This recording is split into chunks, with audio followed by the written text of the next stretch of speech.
This is a T422 production. If you want to talk some Simpsons, we do it with distinction. Insert brain here. With Springfield in our vision, our spirit is embiggened. Insert brain here. Flanders, Quimby, Otto, Man, the Hasabima, Battle on. Insert brain here. We've got Simpsons to ponder. Here comes David and Connor. Insert brain here. Welcome back to Insert Brain Here, a Simpsons podcast. I'm your host Connor, and with me, as always, is my pony, David. Yeah. Oh, that's staying in. Today we're talking about Season 3, Episode 8, Lisa's Pony. Original air date, November 7th, 1991. David, what did you think Lisa's My Little Pony was about? Okay, David, take us away. How many lead-ins to a recap can I fucking do? Take us there, David, take us there. Promised Land, right. Take us to the Promised Land.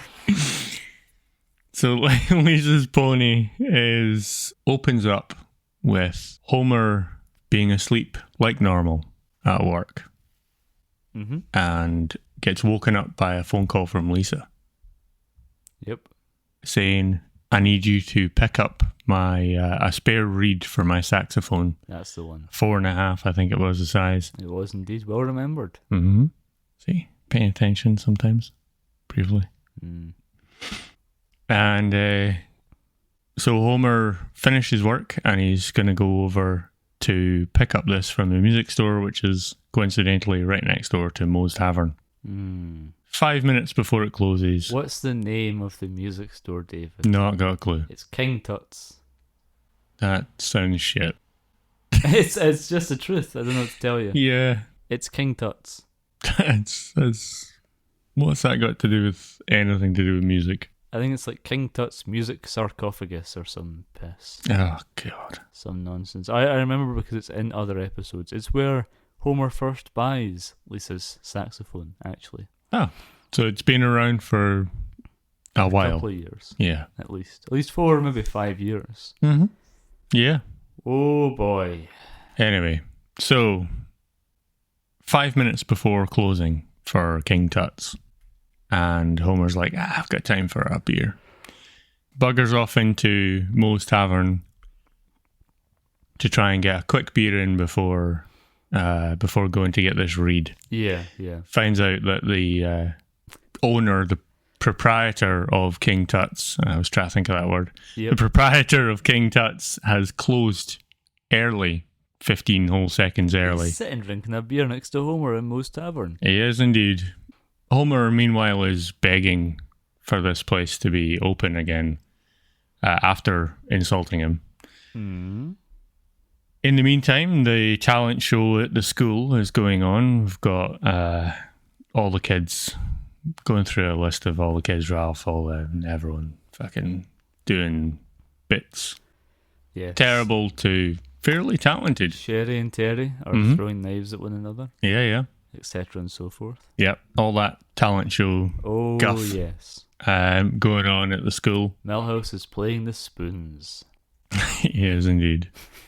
And it comes round to Lisa's turn. Yes. At this point, Homer is finding out, or we're finding out as the viewers, just how terrible a father Homer really is. He has no photo of Lisa in his wallet. No photo of Lisa in his wallet. He knows it's a 4.5 reed because he wrote it down on the bottom of his shoe. He doesn't know what instrument. But he doesn't know what instrument it is, even though apparently later on it's revealed he bought it for. But anyway, whatever. That doesn't surprise me about Homer, to be fair. No, not in the slightest. As an error in the show's history. No. Not at all. No, not that one. No. So, just discovering how shit a father he is. It gets to Lisa's recital for the talent show. She still has no reed and has to play without it, so it sounds dreadful. Yes. Everyone's booing and really not having a good time at listening to this Homer eventually rocks up during that recital, but it's too late. Oh. She's already shit. So she's mad at him. She's mad at him because she asked him to do something, and even though he technically did it, he did it too late. he did indeed. He would have had time. She's not unaware of when he would have finished work. Aye. So Homer feels bad about the fact that Lisa's mad with him. He can't buy her takes love her with off. ice cream. Yeah, he takes her off to He can't buy her love with a tea get ice party. cream. Yeah. He can't buy her love with playing the swings. Nope. What can he buy her love with, David? A pony. So he gets a loan from the sketchy loan bit at his work, the loan system he's got at the power plant. From Mr. Burns personally. He does indeed. Gets approved for a £5,000 loan, $5,000 loan, sorry. And buys a pony and surprises Lisa in her bed. A pony in her bed. So she's loving her dad again. Bought her affection. Yes. She's sold out all of her ideals for this fucking pony. And now it needs to be kept in a stable. Of course, where else could you keep a pony? In the garage, apparently, snuggled between the cars. Why not in their back garden? Why not put up a small shed thing in their back garden? I think even then it would have been illegal because of how small it is. It would be cruel and illegal, but it would be more... It'd be more doable than inside the garage. Between two cars. Yeah. But anyway, it ends up in a stable, the very posh stable that he bought it from, the cheapest horse that he bought. And it's $530 a month for everything. I think. Yeah. About that. So Homer's already got a very tight budget as is. Homer and the Simpsons have got a very tight budget as is. He's not earning all that much anyway. So he has to take up a second job. Where does he work, David? At the Quickie Mart. On the night shift. He does indeed. Midnight to 8 a.m, I believe. Oh, boy. And Homer is getting about 3, maybe 4 whole minutes sleep a day. I think that's more like 3 or 4 seconds. Probably. One of them, he gets in bed, and gets immediately up. And the alarm goes off. And that's him. Boy, have I been there. Yeah. So he is suffering here, but he's willing to do it. He's willing to do it for his daughter and the pony, and he's lying to the kids, pretending like he's going out for walks and stuff to cover the fact that he's out working the night. After falling asleep at the car inside the garage on the wheel. Punches his car to get the airbag, as a pillow. Marge reveals to Lisa the fact that Homer's actually had to take up a second job for this pony. Yeah. And you need to make the choice whether or not you want to give up that pony. Yes. Lisa goes to the stable owner and says about giving back this horse. Don't know if she actually sells it. I don't think so. I think she just gives it away. But anyway, it gives up the financial responsibility of having to keep the upkeep of the horse and pay for the upkeep. So that $5,000 was just a loan waste for a rental. Yeah. Like 3 weeks of horse, if even so much. Not even $1,000 a week. Yeah. So Lisa gives up the horse, and tells Homer that he doesn't have to do this anymore. You can quit with Quickie Mart. He does, and Apu's saying how he was the best damn employee you could ever have at a convenience store. And that's it. It ends. That was a great recap, David. David, would you like to go into our famous segment, Eye on Springfield? I'd love to. Da-da-da-da-da. Good. Da-da-da-da-da-da. Da-da-da-da-da. Da-da-da-da-da-da. Da-da-da-da-da-da. You sound dead. That's the sound of Eye on Springfield, the segment of this show where we cover characters who made their first appearance in this episode. I ask David who they are and he guesses and I go, no.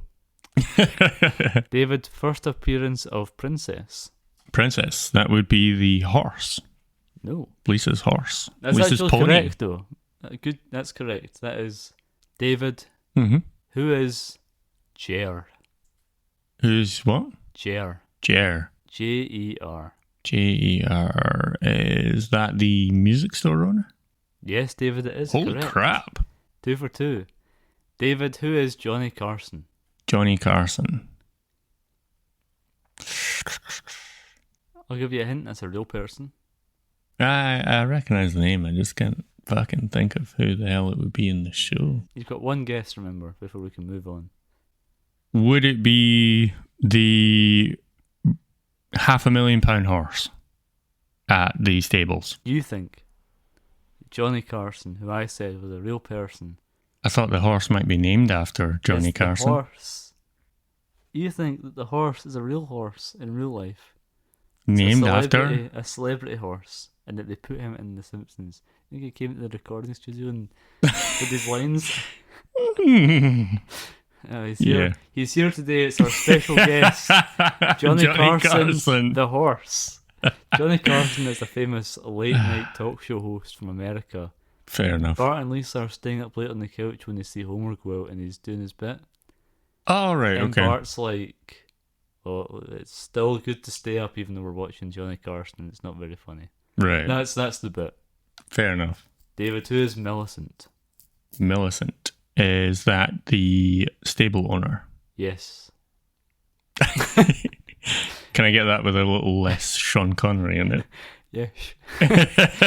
Yes, it is. David, who is credit union employee? Is that the credit union employee?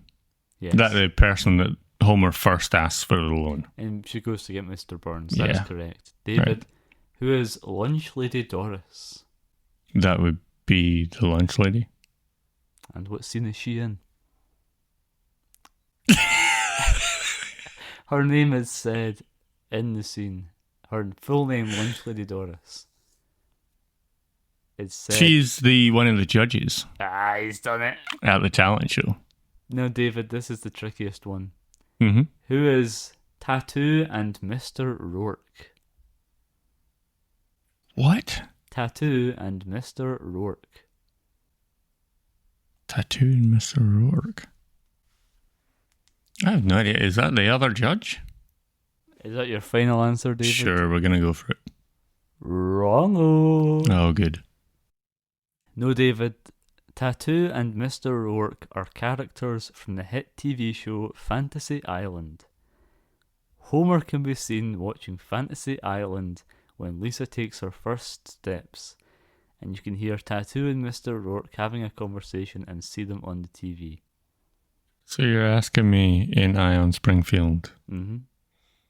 who characters are in a home... So we're watching The Simpsons. Yes, we are. And Homer in The Simpsons is watching a home video that Marge made of Lisa's first steps. That's correct. And in the home video, Homer Simpson is sitting watching a TV show on the old TV. Mm-hmm. And you're asking me who those characters are? Yes. Okay, just thought I'd clarify. Well, I mean, they do have lines of dialogue and they do appear physically. You see them on the TV. Ah, you do. Just. Da-da-da-da-da. Da-da-da-da-da-da. Sorry. David, Mm-hmm. general thoughts on this episode? I quite like this episode in the fact that I like how it kind of reveals just how shit a father Homer is. Yeah, that's true. Like you know Homer's not a good dad in general, Obviously. but this really highlights just how dreadful a father he is. I mean, he's always choking Bart. Yeah, he's constantly choking Bart, but To the point where he's choking Bart when Lisa's saying her first words. yes, yeah, but also, Bart, who would be like what, 3, 4 Bart years is- old Bart is 2 years older. than Lisa. Bart is 2 years older than Lisa. So maximum 3 years old. Because a year old Lisa would be the oldest she would 3 be. or 4, I would say. Yeah. Yeah. And I mean, Luther's pretty smart as well, so she probably would have said her first words early. Yeah. She's Aye. not going to be saying them too like a developmentally challenged child might. Yeah, exactly. Exactly. So, yeah, Bart's going to be like a maximum of 3 years old at this point, he's getting and Homer's choked by choking Homer him. already.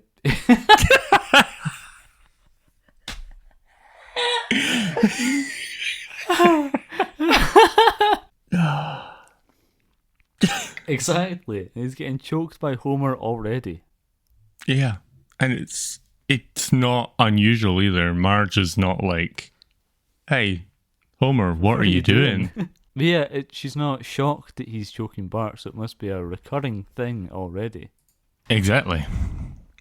But not only that, not only the abuse to Bart, which we have actually talked about before, about how bad of a father he really is, but the fact that the good child, the child that you would be like, oh, this one, you know, if you were going to turn around and at that time only had 2 kids, taking Maggie out of the equation, you'd be like, well, this is clearly my favorite because the other one's a right pain in the ass, which is bad parenting in general. Yeah, true. But let's go with the fact that he's a bad parent already. Mm-hmm.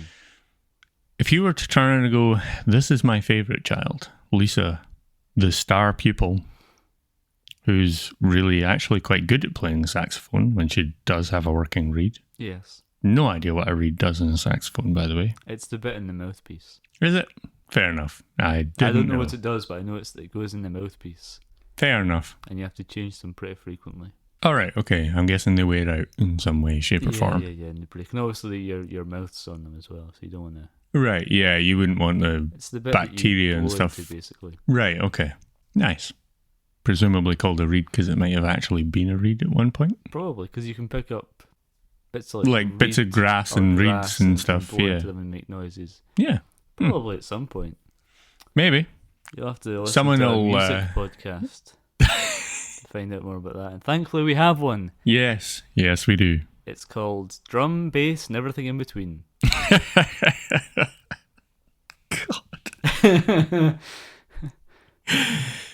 It's called From Drum to Bass and Back Again. A Hobbit's Tale.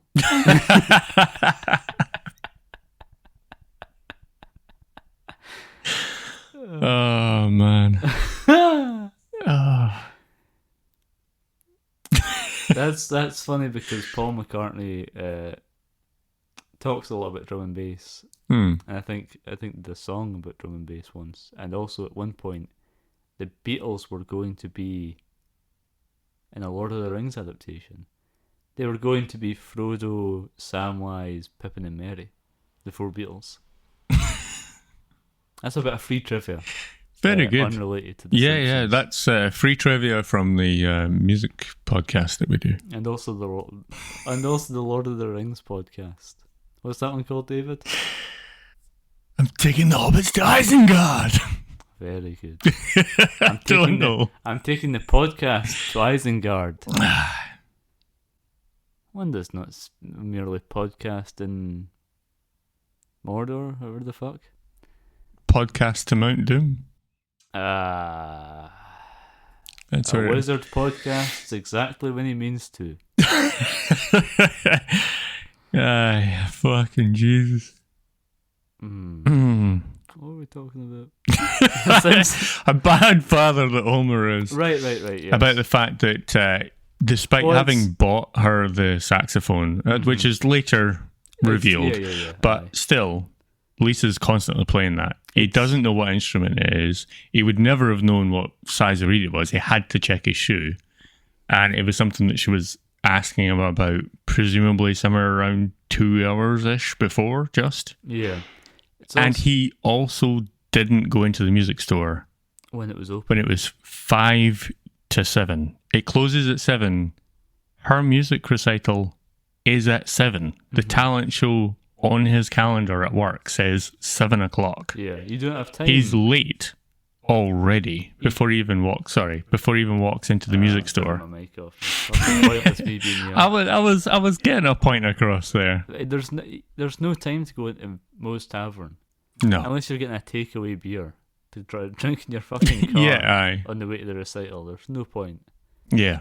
I think they call it middle child syndrome.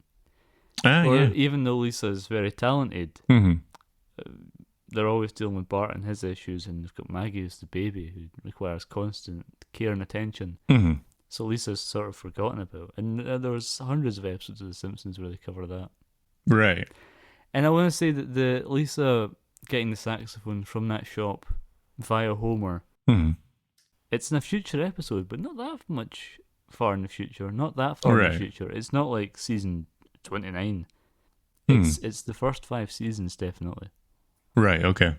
So it's still probably like probably in the writer's eye that it would have been Homer that would have bought her this at some point. There's a good chance of that, yes. Yeah. Other than that, it's a case of I like the fact that it's revealed that it's building on this the character of Homer and sort of how shit a father he is and everything. And I would say everyone's got their vices, I guess, when it comes to what they would sell out their morals and principles for. Mm-hmm. But I didn't think it would be a pony for Lisa. What did you think it would be? Like everyone's got a price somewhere. Yeah. I don't think it would have been something like that. I would have figured that for Lisa to have sold out her principles, it would have probably been for the love of someone. So like A man? Yeah, like a first crush or something. Oh, right. Or like love of her family or her father or mother or whatever. Again, we're describing future episodes where she falls in love with Nelson and. Right. I wasn't specifically pulling out I just mean a future we're- episode, but It's it does come interesting to up. mention when we talk about that, selling out our principles for the love of First someone crush or else, whatever. first crush or Mhm. something, and that has happened in another episode. Oh, very good. I always Right. think that's fun to bring up. You're right. Also, I'd be remiss if I did not mention that this episode in which the family get a pony and how does the pony fit into the family and etc. Hmm. There's a later episode where Bart gets an elephant. Oh, yeah. And the elephant is able to live in the backyard. Just saying. I know the pony couldn't, Yeah. but the elephant could. What the fuck happened there? I think the elephant ends up eating Sideshow Bob or something. It does something wacky. Yeah. And then Marge gets her tits out. Maybe I'm combining 2 episodes, but I have a vague recollection. Hmm. I didn't hear anything. I don't hear the scratching or anything. Let Nothing. me have a look in the little door. David, it's the 3 blind mice. They're asleep. They're working 2 jobs and they're so exhausted they're asleep. I'll take the trivia and close this door and not make a peep. Real quiet. Like. Let them snooze. Yeah. Would be nice. 3 blind mice, sleepy mice, trivia mice, night shift trivia. Shh. David, Yes. that's why I'm here, right? I Yes. can do shit like that. Yes. Come up with a song on the spot. I don't know if you noticed this. Let me know if you did. Hmm. The footage of Lisa calling Homer at work is recycled from Bart's dog gets an F. Mm. I You did can not. even see that Lisa has the mumps in that scene. Ah, She's on the right. couch. Yeah. It's clicking now. Right. I did not clock that it was recycled. I mean, I knew because I wrote the trivia. Yeah. I saw that scene and I went, ah. Also, the scene of Homer trying to blow dry Lisa's hair is recycled from Bart the General. I clocked that one. That's Bart, Mm-hmm. but they've painted over it to look like Lisa. Yeah. It's real strange. Yes, it is. And also, that's season 1 animation that's been modified. It is. It was not the best then either. No. I was not, if I recollect correctly, I was not a fan of that particular section of animation. I thought that was a bit that of was our not one. great. That was David's one bit of animation he actually thought was really bad. Yeah, I think it was. Matt Groening once said that animating horses is, quote, the most difficult thing to do, end quote. That's maybe that was taken out of context. Surely he's meaning here in animation. The most difficult thing to do. Oh, I think he's wrong in both aspects. I don't think the horses are the most difficult thing to animate. That move and everything. Don't get me wrong, I think they are going to be difficult to animate, but I don't think they're the most difficult thing to animate. They're galloping? Yeah, but galloping is really easy. You just need to figure out the actual... Once you know the rhythm of a gallop versus a trot or a canter. Their little muscles are moving as they gallop. Some of them aren't galloping. Then they're either trotting, walking, or cantering. Or they're standing still. Or they're standing still. You understand the difficulty. In Japan...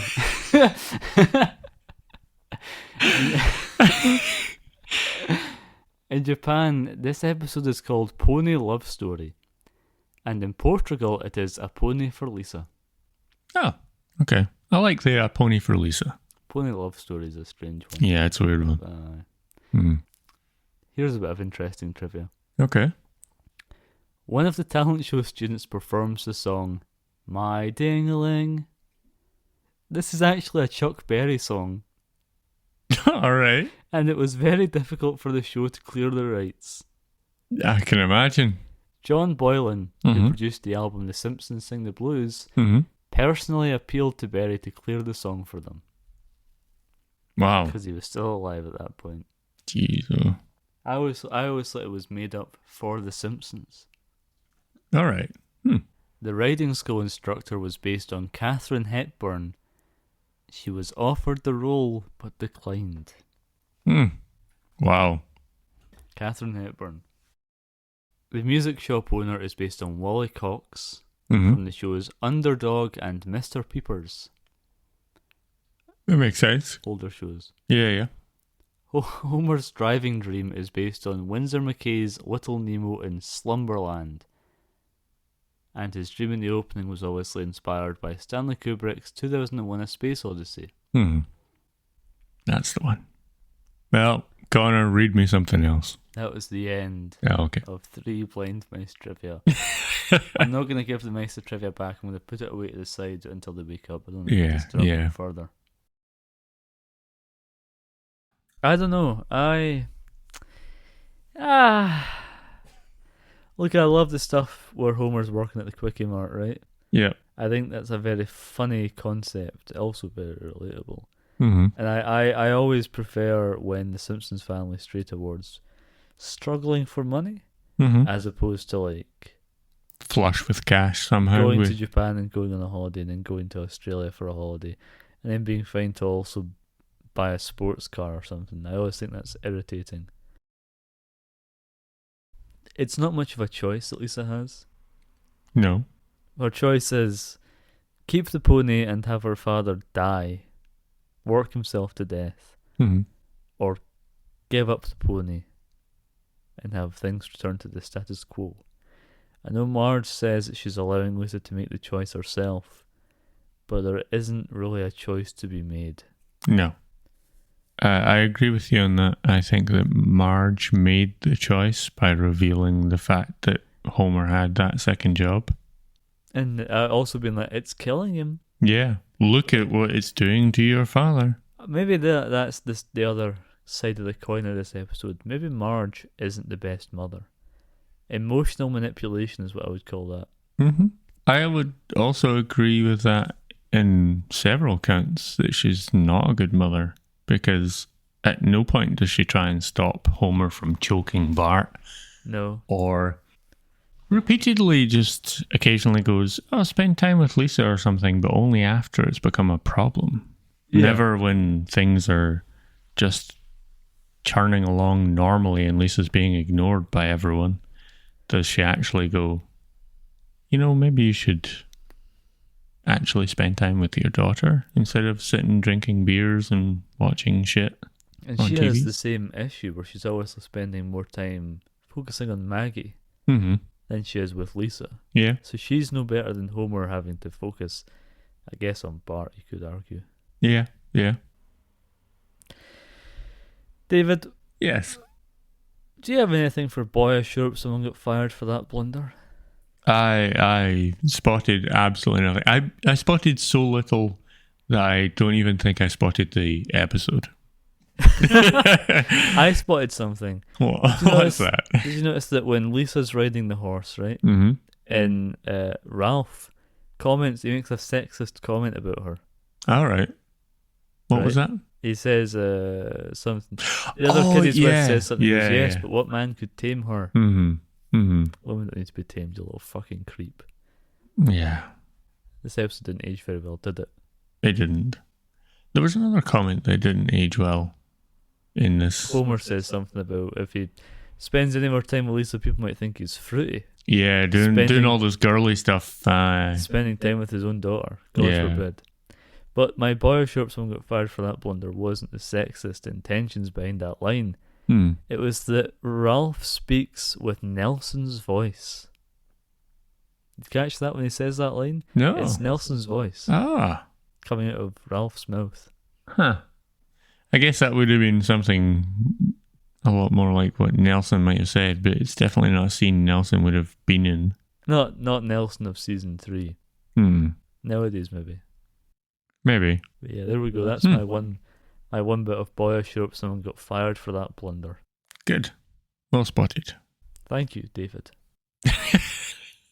David, what's your one bit of animation that you actually quite liked? I'm gonna obviously go with the dream sequence where Of course. not the opening dream sequence. I'm going with the I love when they go with a coloured theme and everything. I fucking love it. And the transformation from the car into the bed. Yeah, just say what dream sequence you're going with. If you can just describe it for us. So it's where Homer is falling asleep on the freeway, I guess you call it in America. On the road. On the road. When he's driving down the road and he starts to drift off and into dreamland. So it's a dreamland sequence, basically. That's the one that's inspired by Little Nemo in Slumberland. That is correct, yes. And in particular, I really, really like the transformation of the car into the bed, where it morphs into the bed. That's some really, really quite impressive animation there. Yeah, that's very good. It's quite a challenge to get a sedan into a bed. I like the bit at the end of that as well, where the cloud tailing on the back of the bed is the fence post. Yes. The fence that's tailing on the back of the car. Yeah. That's a nice little detail. Yeah. Very good. David, do you have anything for Meme Spot? I have nothing for Meme Spot. I have 2. Oh, wow. Okay. I have my ding-a-ling, my ding-a-ling. I want you to play with my ding-a-ling. Lobo's singing the song My Ding-a-ling. That's a meme now. Mm-hmm. And so is the bit at the end of the episode where Apu describes Homer as being the best damn employee he ever had.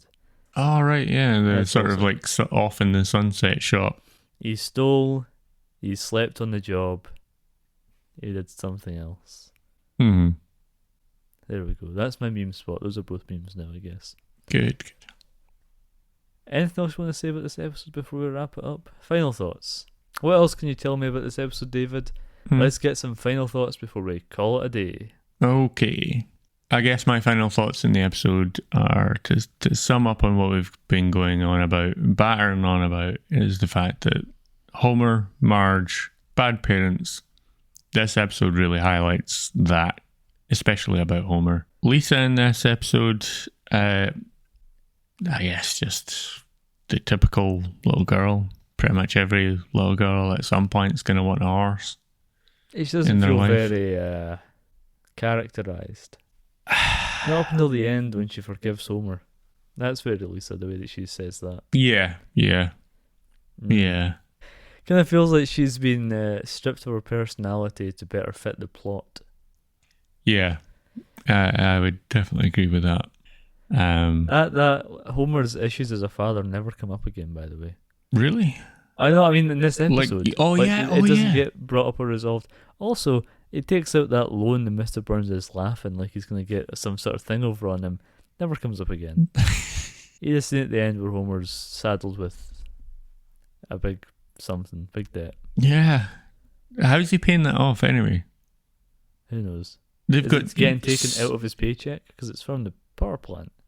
It's got to have been. I mean, how else? Or does he go to a different savings and loan that just so happens to be owned by Mr. Burns? I remember actually doing the slightest modicum of research on this episode. Oh. And it was stated that it was at the power plant loan facility. Wow, when did you do that research? Last week. Really? Yeah. Why? Don't know. I don't remember why. It's the first and only time. We'll never do that again because it didn't help you. It did not. This has been Insert Brain Here, a Simpsons podcast. You can follow us on Instagram at Insert Brain Here Pod or on Twitter at T422. Mm-hmm. Be sure to check out our website, insertbrainhere.podcastpage.io. Give this podcast a 5-star review, even though it doesn't deserve it. Like and subscribe if you're listening on the... Like and subscribe if you're listening to this on YouTube in the future. This has been a T422 production. We'll be back next week to talk about another episode of The Simpsons. Which episode, Connor? Episode 9, which is 9. called Bart builds a soapbox racer. I don't think that's quite it, but that's the plot.